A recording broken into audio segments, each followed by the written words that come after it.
Fala, povo, como que vocês estão? Vocês estão bom? Eu tô bom também. Professor Vlad aqui do curso técnico em Química. Hoje nós vamos começar o nosso bloco número 2 da disciplina de Química Inorgânica e Química Geral, ok?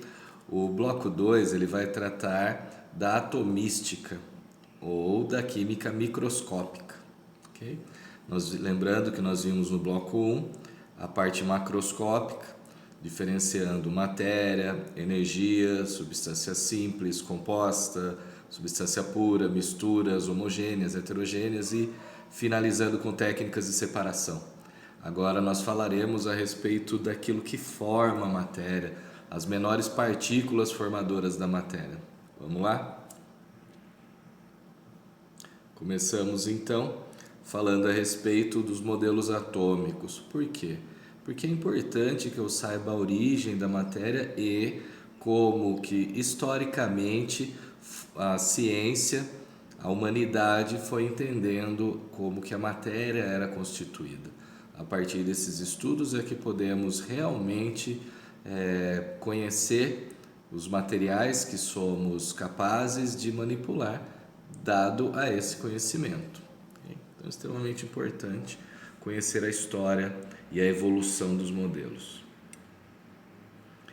É importante que compreendamos que inicialmente os primeiros conceitos, vamos chamar assim, ou as primeiras considerações sobre o átomo, elas foram mostradas, apresentadas por um prisma apenas de considerações e não por dados, baseado em dados experimentais. Ou seja, o que equivale a dizer que no início eram apenas pensamentos e ideias. Isso começou lá por volta dos séculos 4 e 5, com dois representantes principais que foram os pensadores Demócrito e Leucipo. Estes acreditavam que a matéria não poderia ser dividida infinitamente, ou seja, haveria um limite para que tudo que era considerado como matéria pudesse ser dividido, até que se mantivessem as características iniciais, né? Ou seja, a partir daí também tivemos pensadores que acreditavam que qualquer material era composto pela combinação dos 4 elementos: ar, fogo, terra e água. Ainda assim, baseados em pensamentos e algumas considerações, nada científico. Okay? Foi aí então que 20 séculos se passaram até que a química realmente, a partir do momento que a química começou a ser considerada como ciência, que um cientista chamado de John Dalton, por volta de 1803, elaborou sua primeira ideia sobre o que seria um modelo de um átomo, um modelo atômico, né? Lembrando que quando Demócrito e Leucipo chegaram às considerações de que a matéria chegaria a um momento que não mais poderia ser dividida, a palavra átomo nasceu, que significa não divisível. Aí então, 1803, John Dalton elaborou algumas considerações sobre o que ele consideraria a respeito de um modelo mais técnico sobre um átomo. Segundo ele, os átomos seriam esféricos, ou seja, esferas maciças, indivisíveis e indestrutíveis, além de não possuírem carga. Elementos que têm massas diferentes. Então, outra consideração, segundo ele, átomos de elementos diferentes possuiriam massas diferentes. Estudaremos o conceito de massas na aula número 7. Outra consideração de John Dalton: os diferentes átomos se combinam em várias proporções, formando novas substâncias. Por esse motivo que nós temos os modelos de matéria, os modelos de substâncias, os modelos de partículas, de acordo com o formato de John Dalton. Se você quiser saber mais a respeito, busque considerações ou postulados de Dalton, modelos atômicos. Okay? Nós encontraremos aí as representações de Dalton. Okay? Então, sempre que você vê uma molécula sendo representada por bolinhas, por esferas, estas são representações de Dalton que nós chamamos. Okay? Então, que fique o que há de mais o que há de considerações aí: átomos não são criados, não são destruídos, apenas trocam de combinações para produzirem novas substâncias. Daí nasceu a célebre frase: na natureza nada se perde, nada se cria, tudo se transforma, que foi fundamentado por Lavoisier em seguida. Okay? Então, considerações muito importantes sobre o primeiro modelo. Lembrando, claro, que em 1803, aquilo que havia de possibilidades experimentais e de estudo possibilitaram apenas um modelo bem simples: uma esfera maciça, indivisível, sem carga, carga nula, indestrutível. Essa era a ideia de John Dalton em 1803 sobre o átomo. No entanto, esta consideração, este formato, este modelo estabelecido por ele, não era capaz, por exemplo, de explicar o fenômeno da eletricidade e nem o fenômeno da radioatividade, que já iniciava seus estudos.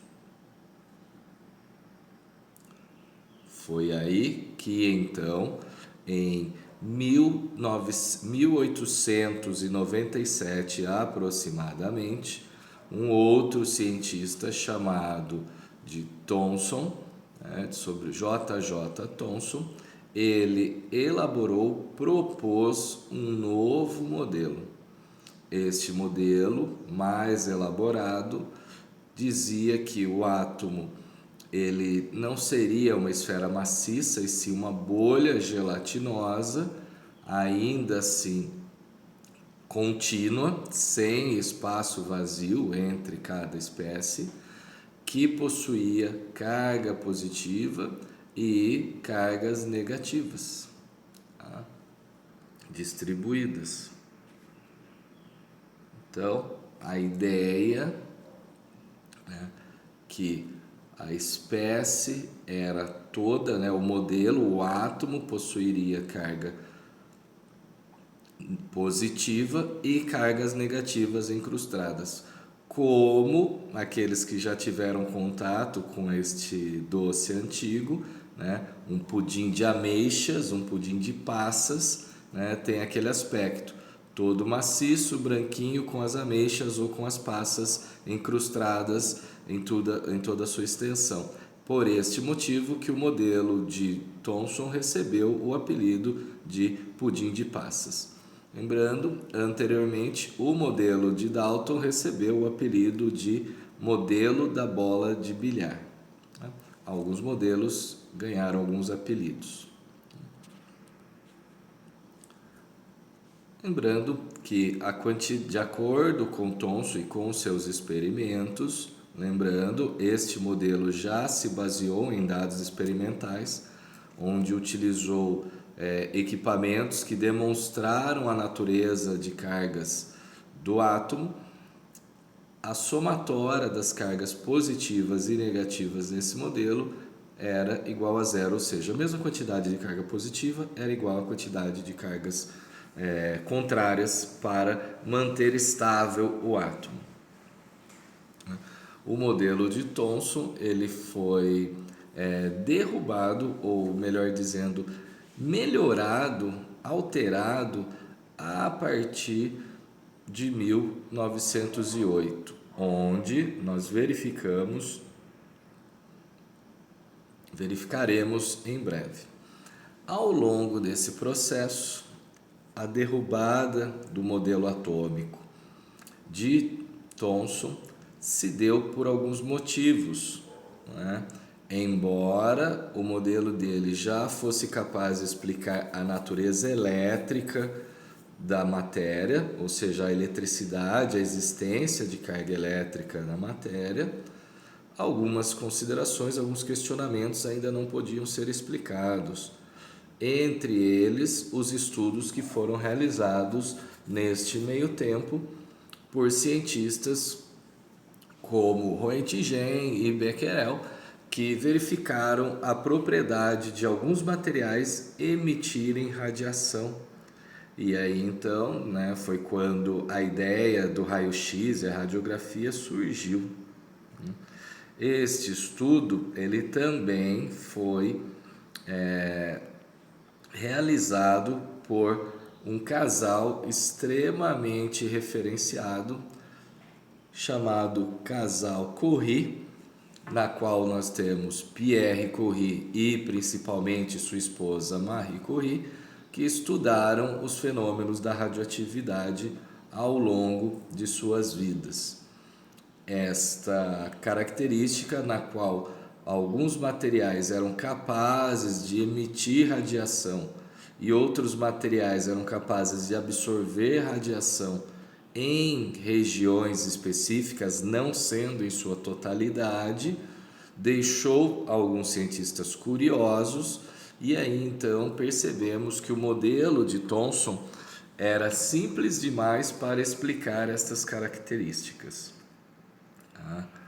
Foi aí então que as pesquisas sobre como que os modelos, como que a explicação de o que dos modelos atômicos de Dalton e Thomson ainda não seriam capazes de explicar, que o cientista, ao longo de alguns anos, chamado Rutherford, Ernest Rutherford, elaborou um equipamento na qual partículas radioativas saíam de dentro de um recipiente, eram disparadas em direção a uma lâmina de ouro e havia a seguinte expectativa: se o átomo, consequentemente a matéria, fosse totalmente contínua, né, maciça, estas partículas não deveriam atravessar o material, né? Caso contrário, a ideia de uma esfera maciça ou gelatinosa, ainda assim maciça, iria por água abaixo, né? Então, como o modelo de Thomson era uma espécie de bolha gelatinosa completamente neutra, ela não deveria ser capaz, né, de permitir a passagem de energia, se estivesse correto. No entanto, o que se observou foi que uma grande parte das partículas alfa, que eram a forma de energia emitida por esse material radioativo do experimento de Rutherford, atravessaram a lâmina de ouro, né, sem sofrer desvio algum. Os sensores que foram colocados demonstraram esta característica, né? Algumas das partículas sofreram desvio de até 90 graus ao atravessar esta lâmina de ouro. Lembrando, há indícios, né, há registros de que essa lâmina de ouro tinha a espessura de um fio de cabelo, extremamente fina. E algumas das partículas também retornaram, ok? Então, quais foram as considerações de Rutherford a partir desse experimento, né? Então, de acordo com ele, o que nós podemos considerar é que o átomo ele possui uma região bastante densa, onde a maioria da matéria se concentra, a qual recebeu o nome de núcleo, ok? Neste núcleo, o que, de acordo com Rutherford, existia, né? Ou seja, toda a parte de massa do átomo era composta por partículas de carga positiva chamada de prótons. e ao redor nós tínhamos partículas de carga negativa que foram chamados de elétrons. Esta região onde apenas os elétrons percorriam foi chamada de eletrosfera.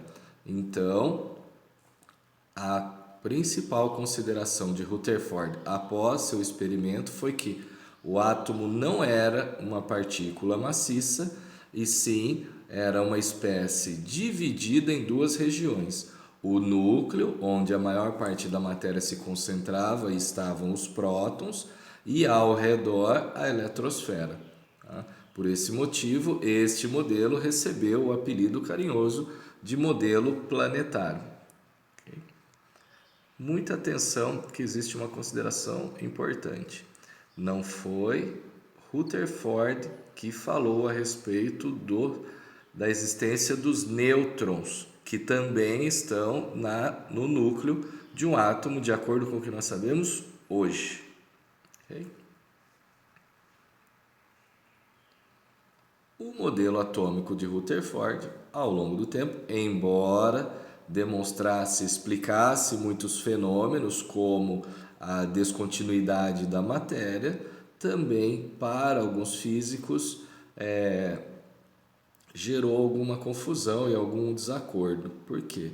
De acordo com a física, se os elétrons eram uma forma de energia, energia se dissipa, então os movimentos dos elétrons deveriam, ao longo do tempo, diminuir, né, de alguns deles, o que faria com que os elétrons acabassem se colidindo, mas isso não ocorre.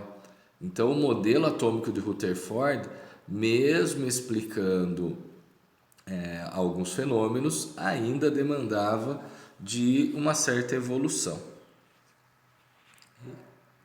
Neste meio tempo, né, após muitos estudos, o cientista chamado de Niels Bohr, ele chegou a algumas conclusões.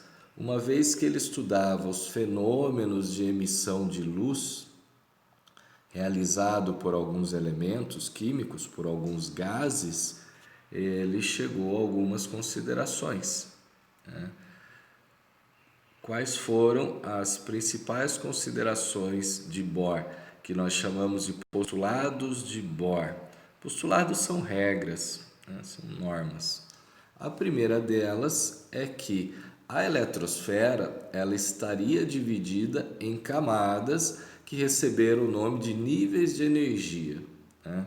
Essas camadas, até o momento, nós consideramos 7 camadas que receberam letras para designá-las: K, L, M, N, O, P e Q. E os elétrons estariam divididos ao redor destas camadas ou níveis de energia, a qual o núcleo atrairia estas partículas de maneiras diferentes, e por esse motivo não havia a diminuição nem o aumento da quantidade de energia naturalmente. Okay? Então, o que acontece? A energia em cada nível, em cada região, ela é constante. O elétron que está ao redor do núcleo, ele poderia saltar, ou seja, passar de um nível para outro se ele ganhasse energia. Ou seja, ao ganhar energia, ele poderia saltar para um nível mais externo, porque ele teria mais força para vencer a atração que o núcleo está realizando sobre ele. À medida que essa energia se dissipasse, ele voltaria para o nível anterior, porque até ali ele é capaz de se manter distante do núcleo, porque é uma energia quantizada que nós chamamos. Então, se um elétron possui uma energia natural, vou dar um exemplo numérico aleatório, de 5 microvolts, e ele ganhasse um pouco de energia, ganhasse mais 5, com 10 microvolts ele poderia saltar, ele poderia se afastar mais do núcleo. No entanto, a energia ela é trocada, então ao perder esses 5, ele voltaria a ter 5 microvolts, que seria o suficiente para manter a distância original. Então estas foram algumas das considerações, né? Um elétron que salta de uma camada de maior energia, ele fica instável e tende a voltar à camada anterior, né? Esta volta ela pode ser expressa na forma de energia, de vários tipos de energia, luz, som, ondas eletromagnéticas, mas esta característica nós estudaremos especificamente na aula número 7, onde falaremos de camadas eletrônicas, ok? Então, de agora, o que é importante considerar sobre o modelo de Bohr é esta divisão da eletrosfera em camadas.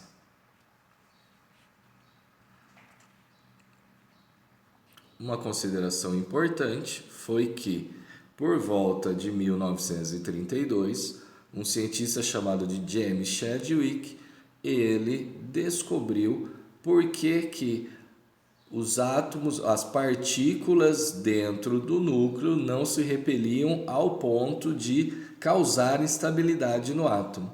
Foi aí então que Chadwick descobriu que existia um outro tipo de partícula no núcleo, que são os nêutrons, né? Então, por essa descoberta, o Chadwick ganhou até um prêmio Nobel de Física em 1935. Então, que fique muito claro isso. O modelo de Rutherford dividiu o átomo, né? Descobriu que o átomo possuía núcleo com prótons e eletrosfera com elétrons. Tempos depois é que o nêutron foi descoberto e hoje nós consideramos a ideia planetária, né? A ideia nuclear de um átomo contendo prótons e nêutrons no núcleo e elétrons na eletrosfera. Okay? Muito cuidado com essa diferença. Então, quando a divisão núcleo-eletrosfera foi descoberto, o conceito de nêutron ainda não existia. Depois que foi associado a este modelo também a presença do nêutron. Veremos, senhores, na nossa próxima aula, aula número 7, a distribuição eletrônica. Fique como consideração desta aula número 6, que para finalidade de estudos básicos da constituição da matéria, é apenas importante que saibamos que o átomo ele sofreu uma evolução de como ele é entendido desde o século IV, com Leucipo e Demócrito, passando por Dalton, que disse que ele era uma esfera maciça indivisível de carga nula, em 1803. Quase um século depois, em 1897, Thomson reformulou esta ideia, deu ao modelo chamado de modelo de pudim de passas a ideia de que o átomo era uma esfera gelatinosa com carga positiva e cargas negativas incrustadas. Logo, pouco tempo depois, em 1908, esta ideia foi evoluída a partir de dados experimentais, mostrando que não era maciço o átomo e sim possuía duas regiões, núcleo com os prótons e eletrosfera com os elétrons. Neste meio tempo, pouco tempo depois, Bohr veio e disse que os elétrons da eletrosfera eram divididos, não de forma aleatória, mas em níveis de energia ou camadas eletrônicas, 7 camadas. E que um elétron, ao receber energia, saltaria de um nível mais interno, mais energético, para um nível mais externo. E, ao perder essa energia, poderia emitir luz, por exemplo, o que explica os fogos de artifício. O modelo de Bohr ele serviu de base para a explicação dos fenômenos de emissão de luz, por exemplo. Pouco tempo depois, nós tivemos Chadwick, que descobriu a existência do nêutron, que existe no núcleo e dá estabilidade a este núcleo entre as partículas positivas, prótons, e suas partículas sem carga, que são nêutron, em quantidades, na maioria das vezes, semelhantes à quantidade de elétrons da eletrosfera. Vale lembrar que o modelo de Bohr não é o último modelo existente. Nós tivemos outros modelos que explicam o princípio da incerteza de posicionamento do átomo. Mas estes novos modelos eles não são estudados aqui no nível técnico, ok? Os modelos que nós vemos, eles servem de base para as novas considerações. Então falaremos de distribuição eletrônica para podermos seguir com a ideia de íons, para servir de base para compreendermos melhor ligações químicas, por exemplo. Ok? Senhores, com isso terminamos esta aula número 7 do bloco número 2 de Química Geral e Inorgânica. Espero que tenham compreendido da melhor maneira. Bons estudos, nos vemos na próxima. Fui!